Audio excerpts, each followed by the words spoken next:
Hello, everyone. Inviting our participant to join me. Hey, Anne, how are you? Good. How are you doing? I'm good.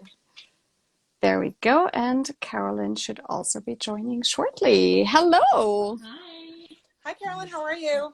Good. How are you? Good. So great to be connected with you both. Oh, I love Yes. you're a room rater 10 out of 10, Anne. Look at your Thank you. background. Right? So nice. As I always say, you only see the back, you don't see the front. So thank you. This is actually my first Instagram live. So I'm very excited to do it with both of you. We're excited Mine to see too. you. So this is part of our Women's History Month programming. Every Monday at 3:30, we're gathering with insanely talented women in the industry, people who are leaders on a variety of topics. And today we get to talk with you guys about new business model and business model innovations. So I'm Anne McBride, VP of Programs at the James Beard Foundation, and I am joined today by Judy Nee and Carolyn Glover, who are both featured in a guide we'll be releasing soon called Open for Good, Compensation, Benefits, and Growth. And Judy, you've also been featured in the work we've done with on business innovation models. So very timely to be talking with innovators. It's perfect and also, well, where I am, it's a beautiful day, so I'm just going to celebrate the sunshine. Indeed. So do you want to both introduce yourselves? Judy, let's start with you. So my name is Judy Nee. I'm the founder of Bology, located in Philadelphia, Pennsylvania. We have been fortunate to survive so far, knock on wood, through the pandemic, and we are very grateful to be here today. Thank you so much. Hi, my name's Caroline Glover. I'm the chef owner of Annette. We're located in Aurora, Colorado, just outside of Denver. And also, knock on wood, we've made it through these last awful 2 years. And we don't have sun today, we have snow. So I'm very jealous, Judy, of your sun. You can probably ski, that means, Caroline, no? Yeah, that's true. That's true. We find the time to get out, yes. Well, so first of all, it's great that you've both made it over the last couple of years. Unfortunately, as we know, a lot of people have not been fortunate. And I don't want to use the word pivot because that's just been way overused, but you've both come up with a lot of innovations over the last 2 years in your business models and how you've been working with your staff, how you compensate, reward your staff, etc. So why don't we start about that? Like, what are the biggest business innovations that you've done in the last 2 years? Caroline, let's start with you. Yeah, I mean, I think the biggest thing for us is we didn't shut down. We took 24 hours to kind of basically change our whole restaurant around and added outdoor seating and, was a to-go restaurant. Our food didn't really translate well as to go, so that was a really big change that we had to make. Also putting different things on our menu that did translate well to go, and also we're accessible for a larger crowd rather than just kind of our dinner crowd. And those things have stayed thus far. Like, those things have stayed on the menu. It's created different types of regulars, different types of guests. It reached out to a different crowd. So that was really the biggest thing we did to kind of survive this pandemic. What about you, Judy? So I don't know if we pivoted or we innovated, but when we had opened Bology, it's almost 5 years now, which I can't believe it. Our focus was trying to make us more representative food system in terms of sustainability across the board. So prior to COVID, we had already instituted a no tipping model. We had tried to be predictable and reliable in terms of scheduling with our team. And I think one of the things that we saw with COVID was the increased necessity of focusing on our team, because they really were the people who showed up to make sure that we didn't shut down. So we have been takeout and delivery only since March 2020. We continue to be that way. For the time being, we are definitely handling it. Probably most people would consider it more conservatively, but this is a choice that our team has made. And I think it shouldn't be an innovation, but listening to your team is probably one of the best ways to go, because they're the people who, if they don't show up, you can't open your business, and you have to be mindful and respectful of their needs as well. And I'm hoping that this is something that we are focused on increasingly over the next few years as we look forward for the next direction or the new direction of where this industry goes. Because, I think too often we focus this on as like, it's great that we're here, but at the same time, there are so many people who stand behind us and whose shoulders we stand on in order to be here. And we need to be respectful and mindful of that as we look at what we want to build for the industry in the future.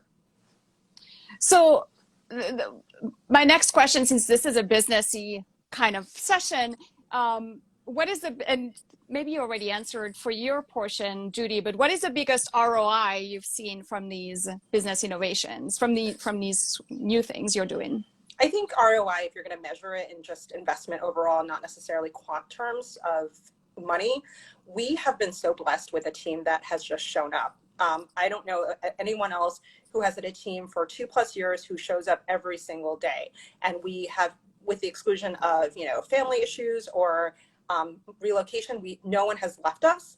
And it really, like that, I don't know how many times I've been in meetings where people are like, well, I can't be here, or like, someone called out. And that sense of relief is something that I can't even begin to express. Like there have been so many other stresses that we've had to worry about, but this is not one of them. And the ability to see our team grow and for them to take on more responsibility so that we in turn can look for new opportunities for our team as well is probably the best ROI that we've seen. That's a really great one. Huge. Yeah, no, that's so incredible. I don't think we've been quite as lucky in that boat, but I think, we've had our management team basically since day one. Yeah, awesome. Which is huge. And I'm sure we'll get to it, but tip structure, how we do ours is it's equally split between front and back of the house, every single employee. And I think that we attract then a different type of person to come work at a net. Maybe not that person that's looking to make $50 an hour, serving, fast casual, busy, whatever, a bit more wanting to be there because they love the food, because they love the ethos, because they love the environment. And so, we see definitely a different type of person applying to our restaurant. A different type than pre-pandemic? Yeah, I think that whole thing has changed a lot. A lot of people leaving the industry, some people coming into it new. Like there's this crazy kind of feels like changing of the guard. I don't know what it's gonna pan out to be, but I think definitely. So let's talk about that, because there's definitely this sense that, the people who have less trouble finding staff, for example, are the ones who are doing everything right and treating their teams very well and creating an environment where staff wants to stay. But I think we also all know great chefs, great managers who are still having staffing issues, right? So it's not that simple. So what's an advice that you have for people who are still struggling, who are like, hey, I'm doing all of this. Anyone working for me is treated so well, I still can't find them. How do you solve for that? I'm still trying to figure it out. I'll let you know when we figure out the answer for it. Yeah. I think, coming from a little bit from a financy background, I think there is always the pressure to grow, right? And grow by certain standards that people view as quantifiably significant, like more shops, more this. And I think one of the things to keep in mind, and this is something I have to be mindful of, is sometimes it's like just having survived is something that we should give credit to ourselves for. And I think it's hard sometimes in the midst of all this chaos, as everything still keeps continuing to changing and we're looking at what's happening new, is to focus on, hey, we've actually done really good since we made it so far, and not to beat ourselves up. And also to say, like, what, if we have the time and the bandwidth at certain times, what do we envision for ourselves, for a business, for the future? Let's all agree for the amount of time and dedication that we put towards our businesses, there are many other ways to make a lot more money, a lot easier. And so certainly the skill set of the people who are coming into this industry and who continue to stay in this industry has evolved. And I think we need to recognize that and change as an industry too, to accommodate people coming from different backgrounds. And people aren't necessarily coming from traditional backgrounds. I don't come from a traditional restaurant background. I came in very late into the industry in my late 20s. And the support that I got coming in is crazy. I was just so welcomed and I couldn't believe it. So I want to make sure we pass this forward too, because we need to make this industry more sustainable, but it's only going to happen if we take concrete steps towards recognizing how incredible our industry is as well. And that means educating the guests as well as ourselves, probably. Yeah. I think the education for the guests is really, really a key part to it. And I think, sometimes I think about, all the things that we do, but at the end of the day, it's still a hard industry, right? Like it's still physical, manual labor. And, I think that's a lot of people don't want to do that anymore. And I totally get it. So it's trying to figure out how do we provide enough support, but still recognize that this is a hard industry to be in, from the physical standpoint. And I mean, this is good support for anyone listening who's like who feels that they're the only ones having issues, which we're finding a lot, right? Like it's so easy. You're part of a huge restaurant community, but to feel like you're the only one who's facing all of that. So I think everyone will be reassured that even with all the right formulas in place, it's still really challenging. So thank you for that word of encouragement. In terms of diner education, that's a really big one. So Caroline, you talked about tipping a little bit, and you communicate that on your menus, right? Your tipping structure. Can you talk about that in the conversations you have with your customers? Yeah. So whenever I opened a net, I've never done front of the house. I didn't know how much front of the house made. I just didn't, it is always like cooks made this and front of the house was just like this unicorn, whatever they make. And so when I became the person that was going to sign the checks, I started looking at it and saying, why does my dishwasher make this much and, this other person makes that much? So it just made sense to me to have a shared tip across the board, because, we talk about it, the restaurant is an ecosystem. If we don't have a good host, then we don't have good pacing, or, we can't get the right people in the door or whatever. Everybody benefits from the guest tip. Same for the kitchen, it's an incentive for the kitchen to put out really beautiful food. And they also get a lot of recognition when people are leaving saying, thank you so much, which is great. But I also think that should show up in their paycheck. Same with a back weight. If we don't have a back weight, we're going to go down. If we don't have a good dishwasher, then we don't have plates. It's just this, I don't think that one person should really make more, because I think everybody is necessary to make a really beautiful, smooth service. And you're getting good buy-in? Yeah, no, I mean, people love it. I think I always saw like you could get a beer for the kitchen, on different checks, and that's great, but beer doesn't pay the rent, right? Or like I just think money is really important, and it's important that people who have a great experience, that it goes to everybody. And obviously, it's really great for the kitchen and for the support staff. We still have a hard time retaining servers because it's just not traditional. It's not what they're used to making. So that's something that we struggle with and are still trying to figure out.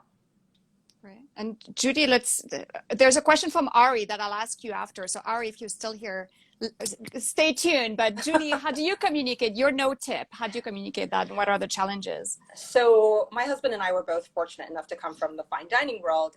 And I've worked, I think, every job there is in the restaurant industry in order to just kind of learn along the way. And I did work front of house at a time when my husband worked back of house, and the pay discrepancy between our paychecks was ridiculous. It was embarrassing. And it was one of the things that I thought about when we were opening Bology, and we were going intentionally with a more fast casual service because we wanted to make a more sustainable and more responsibly sourced menu, but also make it more accessible. Having worked at very high-end restaurants, it's great to talk about sustainability and sourcing when it's like $300 a person. But really what we want is to get better food, better sourced food into people's bellies on a more regular basis. So we built that into the cost of our food, and we continue to adjust accordingly. But when we talk to the guests, a lot of the times we find that they are surprised that there's no tip. We never, there's not even a line for it. And, especially now when we start doing catering a little bit more, people will ask us. And, our team has come up with this great line. It's basically the best thing you can do for any business, any small business like a restaurant, is that if you enjoy what we do, if you appreciate the work that we're putting into it, is to reinvest in our product, which is our people. So come back, order if you're having a small party, just order a tray from us. If you're having lunch, maybe choose us to support. So this way, those predictable, reliable revenue dollars can be passed on to our purveyors, to our farmers, to our team. And that predictable stream of revenue allows us to provide additional benefits for our team so that we can make sure that they are supported in the way that they deserve to be supported. I like that.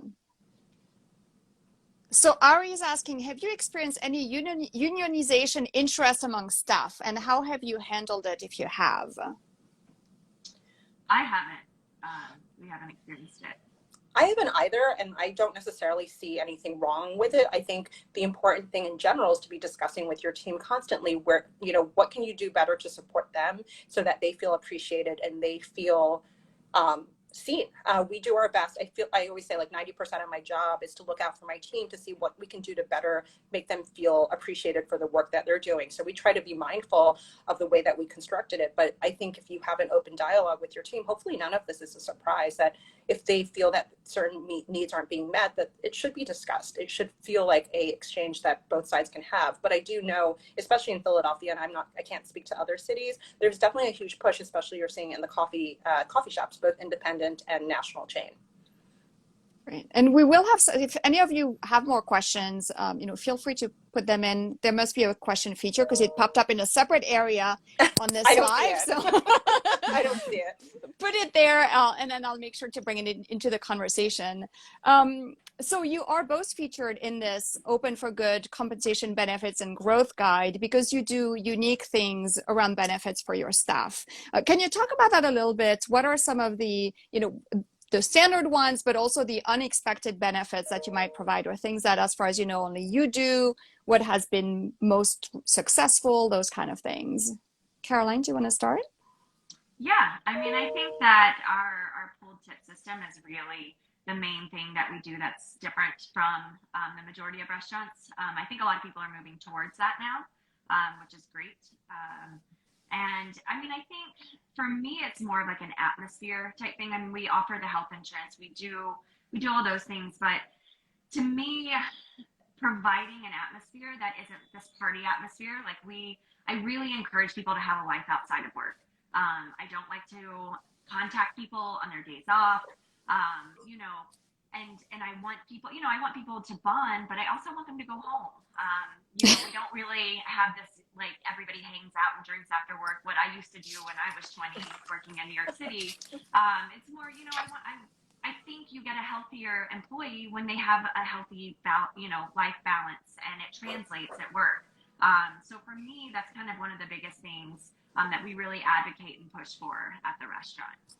Great. That's so important because, I mean, that's been part of the conversation for at least the last 2 years, right? But this idea of, it's a family, so you can really abuse that because people will stay for their friends. And so, bound, but go home. That's a really important message.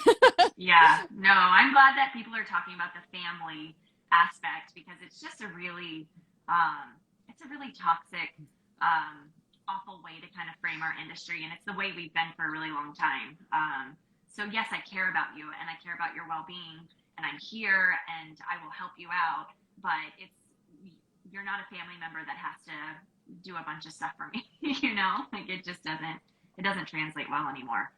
Well, and I imagine that also sets the restaurant as really a business, right?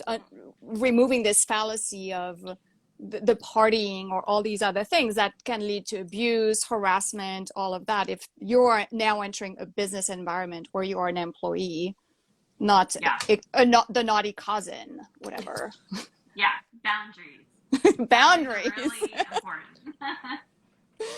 What about you, Judy? What are some of the benefits that you offer that are out of the ordinary? So one of the things we've actually had a very interesting time over with the past few months is I've been looking into healthcare. Now, healthcare seems just like a pretty standard thing, right?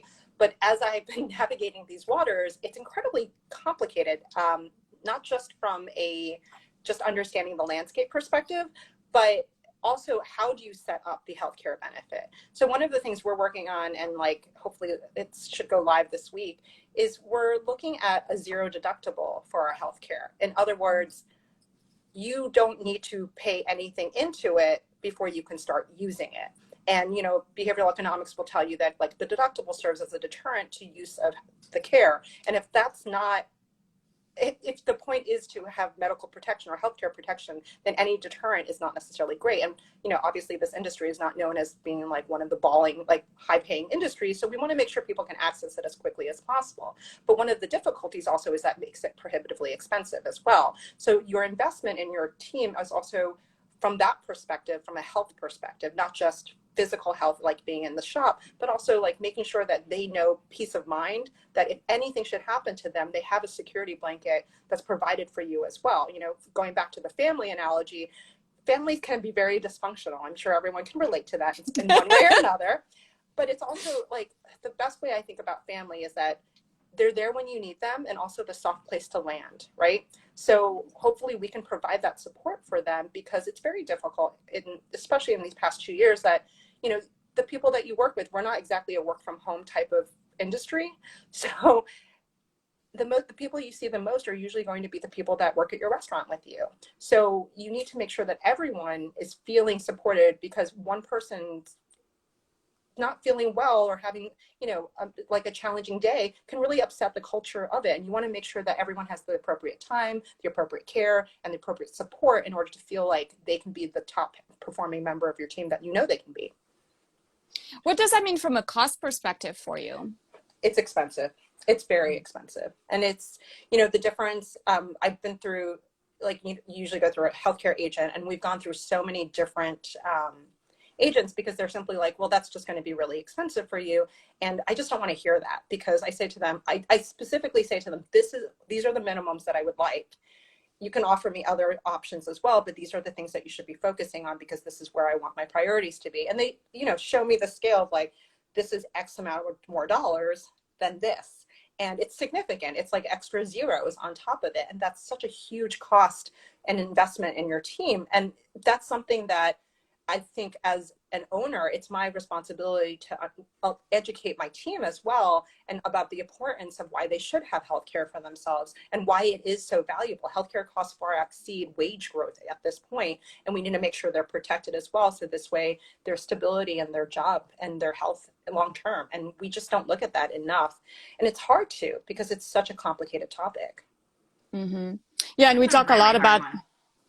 Sorry, Caroline, go ahead. No, that's fine. I was just saying it's a really hard one. You know, it's one we've spent a lot of time on, and we had, you know, kind of subpar insurance because that's all we could afford. And then we joined a restaurant association group here we had access to really, really great insurance because it uses all the members of the restaurant association. And I'm going through IVF right now. And so that really opened my eyes to, I can't afford this, you know, an employee couldn't afford this. And so it made us be able to get this really great insurance. And then I'm like the psycho at work to all the women who are like, get your egg, you know, like you should freeze your egg, you should do all these things, because we have this really incredible insurance, and people aren't used to using insurance either. So I just piggybacking, it's a really hard thing, and we've spent a lot of time on it, and it's not black and white, and it's not perfect, you know. Mm-hmm. It really isn't. Do you increase your prices to make it work, or do you absorb the costs? What are some of the things that you've done or are planning on doing? At least for me, we continue. I think prices are just going to continue to adjust, at the risk of sounding slightly, you know, relevant for today. We're going to see increased cost for wheat across the board because of what's happening over in Ukraine and Russia. And if as businesses, we have to be more mindful. And this is the difficult part about being an owner too. Like, you don't just show up, right? Like, half my Twitter feed is all about like geopolitical issues, because I know supply chains are going to be affected. And you know the ramifications of that as well. And you have to plan in your mind, how will your guests respond to it? And I think a lot of the time as an industry, we've been scared to raise our prices because we don't want to turn off the customers. But one of the keys to think about is also which customer looking to attract. Do we want the customers who are going to believe in what our mission is, who want to believe in a fairer system, and a more supportive system, so that we can provide great food and great service for them in the long term? Or, are they just like kind of flash in the pans coming in because they saw an article or something like that?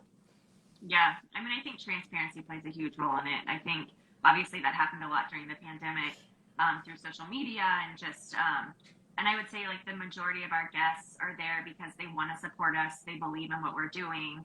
And I think that the more transparent we are, the more guests we get like that, which is important. Those are the people we need.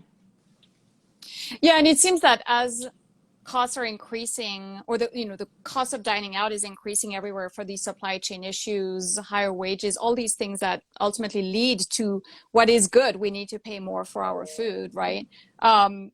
There's also going to be, I imagine, for a certain category of diner, these choices associated. I'd rather support your business because I know you're doing XYZ versus no transparency around a business model at your neighbors, for example. I mean, businesses are an investment in your local community, right? Because as businesses, we take in the money, but it's not like we're pocketing it directly. What we do is we're investing in the workers who live in your community and the farmers who live in your community. And if you think of that as a social contract and also as an economic contract, it builds resiliency in different ways. Yes, it's an immediate in your pocket higher cost, but the ripple effects of it are profound, and it builds so much strength within the local economy that we tend to overlook. How does that work for you, Caroline, where you may have more tourists perhaps as part of your base, or is that a challenge? Yeah, I mean, I think we've been extremely lucky. I think people that have sought us out come for specific reasons, but we also, like you said, that we put it on the end, the bottom of our receipt, how we tip.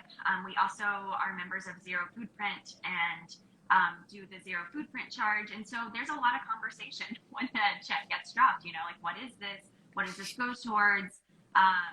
So, yes, we definitely get people in that maybe don't want to pay the Zero Foodprint or don't really care about the tipping, but I think it's a very small amount. I think a lot of people are doing their due diligence. I know when I go to different cities, I'm looking not only for good food, but for places that the owners are good people. And, those are questions I ask whenever I'm like, oh, where would you eat in the city? And also, what do you think of the business itself, instead of just, oh, they have all these accolades or their food's great. So I think a lot of people are starting to seek out places like that. But that being said, when the check gets dropped, sometimes there's pushback, or, just why are you passing the cost on to me? And those are just conversations we have to have. So last chance for anyone listening to ask Judy and Caroline a question. And I'll give it a second for anyone. Okay, you're getting hearts, so that's always good. I don't know if there's the opposite that you can offer on Instagram, but we'll take all the hearts. What are final words you want to leave the audience with in terms of what is the next stage of your business evolution? What do you see as that being?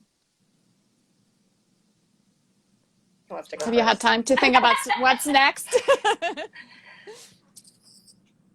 I mean, from my perspective, I look at myself as more a business owner, and what am I doing to economically develop this industry? And at the end of the day, we take ingredients, we add skilled labor to it, and then we distribute it, right? So restaurants are one form of that. Can we find other ways within that model to grow what we do, to provide more stability, more predictable, reliable revenue for businesses and for our employees, so they can have real jobs as well, right? Too often this is, I don't know how many people have gotten this, but they're like, oh, what do you do for the rest of the time that you're not working in the restaurant? I'm like, I don't really have rest of my time to do anything else. But we need to transform the way that we internally as an industry think about our industry. Like, are we treating it as a serious workforce development project? Are we seeing it as an opportunity for so many different things, and as a jumping off point also for much more for other industries as well? Like, this industry has been by far the most rewarding industry that I've worked in, and I'm just impressed by the generosity of the people that I've come across, and I'm so grateful for it. I don't know why you wouldn't want to be a part of this for at least like 2 to 3 years of your life, to learn as much as you can in an accelerated environment, and then take it to wherever you're going next, whether it's staying in food or moving into another industry as well. Yeah, I mean, I think for me, it's the one word is sustainability. How does this become a sustainable, from my perspective, from my employees' perspective, and keep growing? And like you said, you don't have free time. I don't have free time. Like, I want to have more a life balance, just like I want my employees to have. So how do we keep moving forward to create a sustainable workplace and industry? And I think, like, part of me a couple years ago was like, I worked this hard. This is how I did it. And I resisted. And now I'm recognizing that if we don't find a way to make this sustainable for everybody, then it's not worth it. So I think that that's our biggest thing going forward. And whether that means pay or work-life balance or what does it look like, I'm not totally sure, but I think that it's really important. Those are excellent last words. And for someone was asking, we were talking with Caroline Glover of Annette in Aurora, Colorado, and Judy Nee of Biology in Philadelphia. Thank you both so very much for joining this conversation. And I know we'll have lots more coming up on continuing to talk about these topics with the two of you who are such leaders. So thank you for what you're doing to make the industry more sustainable, for taking care of the people who are working for you and the people you're feeding. Huge appreciation for all of that. And for all of you who join us, thank you so much. We are back next week at 3:30 talking about leveraging your brand on social media with our Director of Women's Leadership Program, Zoe Ajonio, and accomplished chefs and media personalities, Don Burrell and Monte Carlo. So tune back in on the James Beard account next Monday at 3:30. And if you don't yet, follow Judy and follow Caroline here on Instagram to keep up with their work. Thank you all so much. Have a great day, guys. Bye-bye. Bye.